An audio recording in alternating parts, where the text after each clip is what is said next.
So having it audited adds a huge amount of credibility to the transaction.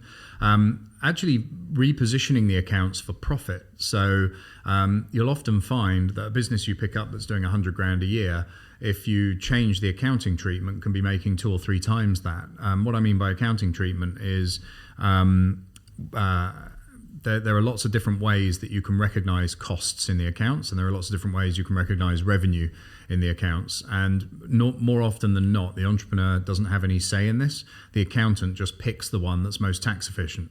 Well, we'd actually like the one that's the least tax efficient, because that means it shows more profit, and that will make the business effectively look a lot better from the curb appeal perspective, and that widens the audience of potential buyers, because the potential buyers tend to like more profitable things. And then the other thing is also being prepared to do a deal structure. You don't want to necessarily do the same one that we bought it on the basis of, but you also have to recognize you're not going to get 100% up front. So some areas where we help buyers is we try and pre-arrange finance on the business. So we figure out how much we can leverage it by, and then we say to them, by the way, this finance company will give you, $500,000. How much can you put on the table? Another 200 grand. Okay, that's 700 grand. How much could you pay us over the next 5 years? 500 grand. Okay, we're at one point, whatever.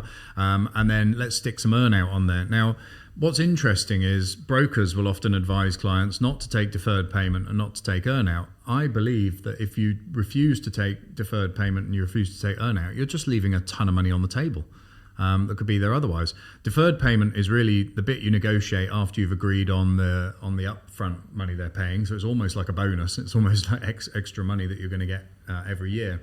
And earn-out is a sum of money that's linked to a specific performance. So the business has to do something in order for you to get it. And that's why people don't like it, because they feel like I'm being sucked into a job in the business where I'm going to get commission.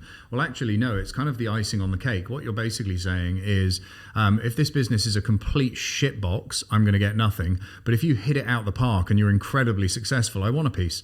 Why wouldn't you do that? It's a asymmetric bet. It's a bet you can't lose. So if you're ever given a bet you can't lose, you should take the bet. I think a lot of people have this ringing in their ears: no earn out, no earn out, no earn out.